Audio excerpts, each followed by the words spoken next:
Foot, Arnaud Souk.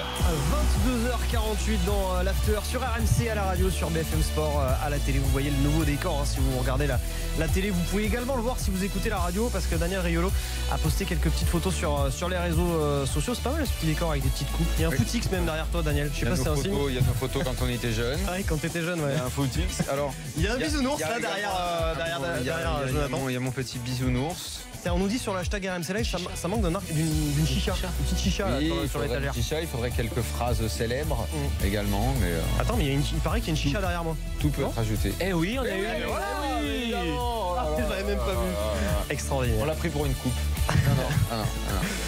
Photo, ouais, on peut rajouter. Je pense que petit à petit. Une terrine de rat aussi. Voilà, c'est vrai qu'une petite peluche de rat, mais tu sais, jolie, genre un truc souriant, ça aurait tout à fait sa place. Une photo de Véro. Ouais. De la compta. Et Véro. Des phrases d'auditeurs aussi, comme ton ami Noël là. Oui, voilà, il pourrait y avoir des phrases encadrées. Ouais. Bon, déjà, on dirait qu'il y a une photo de radio. Il y a le Martinet aussi là. Le Martinet. Ah oui, le Martinet. Oui, on a pensé. Petit ballon. Mais c'est déjà très très bien. C'est magnifique. C'est magnifique. Messieurs, on va aller faire un petit tour à Manchester City, parce que ça bouge encore entre Manchester City et Everton. Dis donc, il y a des buts, Antoine, mais il n'y a pas que des buts ce soir. Et oui, il y a autre chose qui est magnifique, c'est les cartons rouges sortis par l'arbitre de la rencontre. En tout cas, ils sont bien rouges. Et là, c'est Morgan Schneiderlin qu'on a fait les frais. Deuxième carton jaune pour lui, pour le joueur d'Everton. Donc les deux équipes qui sont réduites à 10 maintenant pour les dernières minutes de cette rencontre, les 4 dernières minutes de cette rencontre, parce qu'il y aura 4 minutes de temps additionnel. Le ballon dans les pieds justement des joueurs d'Everton, mais là depuis depuis plusieurs dizaines de minutes, eh bien, il n'y a que les joueurs de Manchester City qui tiennent le ballon. Il reste donc 4 minutes à jouer, un partout entre Manchester City et Everton, et un carton rouge partout également. Dans ce match de clôture de la deuxième journée de Première Ligue, c'est le football anglais évidemment sur RMC et SFR Sport. 22h50, c'est la vie tranchée de Daniel Riolo. Putain, Daniel, t'es dégueulasse, cogno. Pour la première fois en 10 ans, je me suis vraiment rendu compte que je t'ai coupé la parole. Non, ta gueule. Ça m'était jamais arrivé avant. Connard. On t'a rechangé de jingle. Oui, tu te souviens le Lyonnais là qui t'avait. Qu'est-ce qu'il t'avait dit? Ah oui, mêle-toi de ton cul. Voilà, mais c'est bon, ça reviendra, ne t'inquiète pas, ça reviendra. Allez Daniel, tu voulais nous parler de Monaco. Oui, parce que dans un week-end et surtout dans un dimanche soir, on a énormément parlé du PSG. À juste titre, parce que gros match, parce qu'il y a énorme Neymar. Ou encore aujourd'hui, quand Jean-Michel Aulas vient quelque part, on lui parle beaucoup du PSG et lui-même parle beaucoup du PSG, de Neymar, de qu'est-ce que ça ferait si Mbappé venait, ce genre de choses-là. Bref, c'est toujours un petit peu auto-centré sur le PSG. On nous dit même que le PSG, limite, a déjà gagné le championnat. Ça me fait un petit peu bondir. Alors, ok, Monaco a joué le vendredi. Ok, Monaco a toujours eu et aura toujours un déficit de notoriété, dans le sens où on en parle moins. Mais il n'empêche que Monaco existe.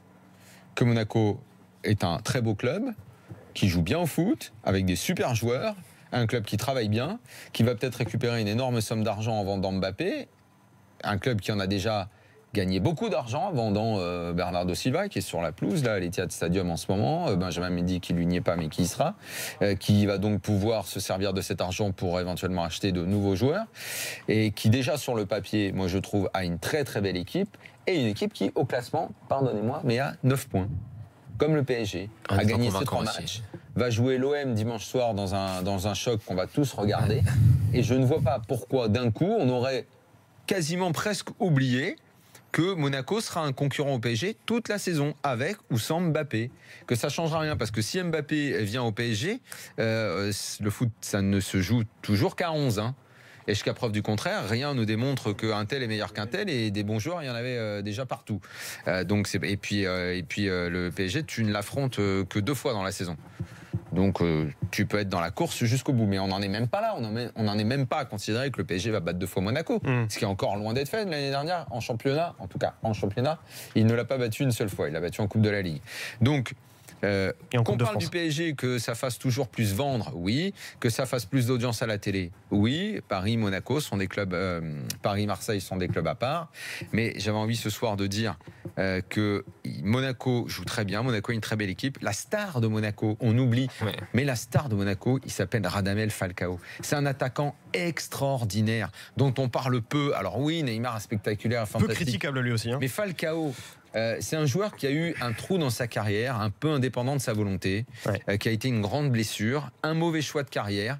Falcao, il a eu une gestion de carrière un petit peu agitée.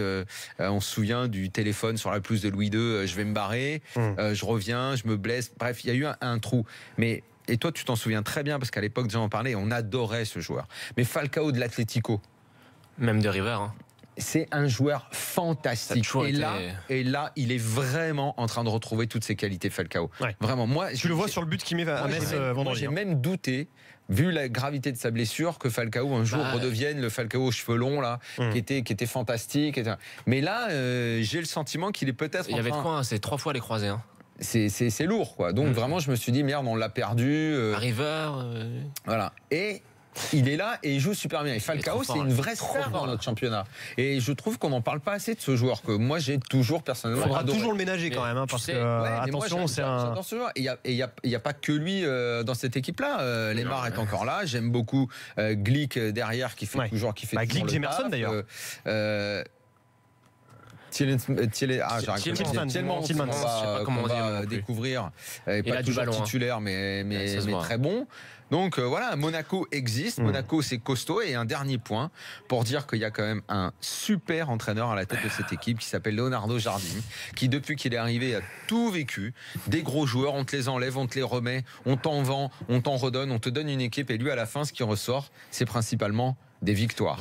Donc voilà, Monaco est une très grosse équipe de notre championnat et je pense que ce soir, c'était pas complètement idiot de le rappeler. Tiens, juste avant de te laisser réagir, Jonathan, on finit à Manchester. C'est terminé entre Manchester City et Everton, Antoine. À l'instant, c'est terminé. Score final 1-1 entre Manchester City et Everton. L'ouverture du score, c'était bien sûr pour Wayne Rooney à la 35e minute, son 200e but en Première Ligue, et puis Sterling qui a égalisé à la 82e minute. Dans ce match donc de la deuxième journée de Première Ligue. Jonathan, je te laisse réagir. Rooney, il a mis que 200 buts en Première Ligue. Ce qui est déjà pas mal quand même. Je sais pas. Ça doit faire un match sur deux, hein, je pense. T'as vu sa carrière, il a mis que 200. Je vais vérifier ça. Est-ce que vous savez, je sais pas si vous m'entendez, est-ce que vous savez quel autre joueur a franchi cette barre de 200 buts? En Angleterre, 260. Ah, en anglais 260, ouais. C'est Thierry Henry. Non. Il doit y avoir Alan Shearer. Exactement, voilà, tu l'as. Alan Shearer, 260 buts pour lui. Il a fini sa carrière avec 260 buts. Tu vois, Rooney, je pensais qu'il en avait mis plus. Bon, c'est pas un gros buteur non plus. Mais c'est juste en Première Ligue, attention. Ce qu'on est en train de dire, Daniel. C'est beaucoup, Oui, Première Ligue en championnat. Oui, en championnat. Mais bon, Non, mais je sais pas. C'est un mec qui a une telle longévité que je pense que. Si mes comptes sont bons, je crois qu'il a mis 271 buts en tout dans sa carrière, tu vois. Rooney. Donc ça veut dire 200 en Première Ligue et 71 au moins dans le reste des matchs. Jonathan, écoute, tant que Fabinho n'est pas parti pour l'instant, t'as toujours la même colonne vertébrale. Glick, Fabinho, Falcao. Mais Fabinho partira peut-être et il y aura un remplaçant. Alors, le truc quand on regarde, c'est que Bernardo Silva est parti. Le remplaçant, j'arrête pas de le dire, c'est Bosquilla. Quand il va revenir, il s'est pété à un moment où il commence à vraiment avoir un super niveau et il va revenir incessamment sous peu et je pense qu'il peut très bien remplacer Bernardo Silva. Benjamin Mendy est parti, Jorge je le trouve extraordinaire depuis le début de la saison.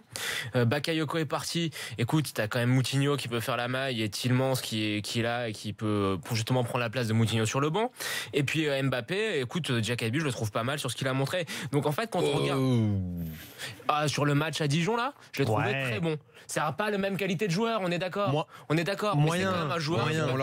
Pour jouer les coupes, ça sera très bien. Oui, peut-être. Je le vois beaucoup de qualité. J'espère qu'ils vont prendre. Non, mais certainement beaucoup de qualité. De la dire très bon pour l'instant. Enfin, moi, j'espère qu'ils vont prendre autre chose. Moi, pour faire les coupes, ça me va. Quand on regarde l'effectif, je trouve que l'effectif est toujours aussi complet. Qu'il y a beaucoup de postes, la majorité des postes est doublée. Et puis j'attends de voir ce qu'ils feront avec l'argent de Mbappé. Et puis juste comme ça, je sais pas, c'est vraiment un fantasme. Mais pourquoi ne pas revoir la magnifique attaque de River Plate, Falcao, Alexis Sanchez? Tu sais pas ce qu'ils peuvent faire avec autant d'argent au final. Donc au final, moi je pense que c'est pour ça qu'ils ont intérêt à le vendre vite si jamais ils veulent le vendre. Ça c'est vrai. Ça commence un peu à traîner là. Ça commence un petit peu à traîner. C'était aussi ça que je disais tout à l'heure dans mon avis tranché. Moi j'ai juste une question. On peut en parler brièvement. Monaco, moi ce qui m'inquiète vraiment dans l'effectif monégasque, c'est que j'ai le sentiment que pour l'instant on n'a pas remplacé Bernardo Silva. Et ça c'est à mon sens quand même un vrai problème parce que quand tu vois que c'est lui qui tient. Oui, mais pour l'instant on l'a pas remplacé. C'est-à-dire que t'as un mec sur le terrain, là, en l'occurrence Lopez, qui fait pas pour l'instant, qui fait pas la maille par rapport à Bernardo Silva. Et ça c'est quand même, à mon avis, un gros truc. Non, mais Bernardo Silva était peut-être le meilleur joueur de la saison dernière. Donc effectivement, maintenant, encore une fois, il y a jusqu'au 31 août, je pense qu'ils doivent régler les dossiers qui sont sur le bureau. Il n'est pas exclu qu'ils prennent du monde. Allez, on continue d'en parler dans un instant avec vous sur le hashtag RMC Live au 32-16. Il y a d'ores et déjà Jean-Claude, supporter de l'Olympique Lyonnais, qui voudra parler avec nous de cette équipe de Monaco. Les drôles de dames, évidemment, dans l'after à partir de 23h. On sera avec Simone Rovera. On parlera aussi de Milan. Milan qui, selon Simone, va redevenir la capitale du foot italien. Aussi bien en parlant de Milan AC qu'en parlant de l'Inter. On sera également avec David Lorto tout à l'heure pour parler de Dortmund et du cas Dembélé. Et puis Philippe Auclair qui avait presque vu juste en disant que Everton allait réaliser un gros coup ce soir. Bon, match nul d'Everton face à Manchester City. Il avait presque vu juste. 22h58 sur RMC dans l'after. On revient dans un instant.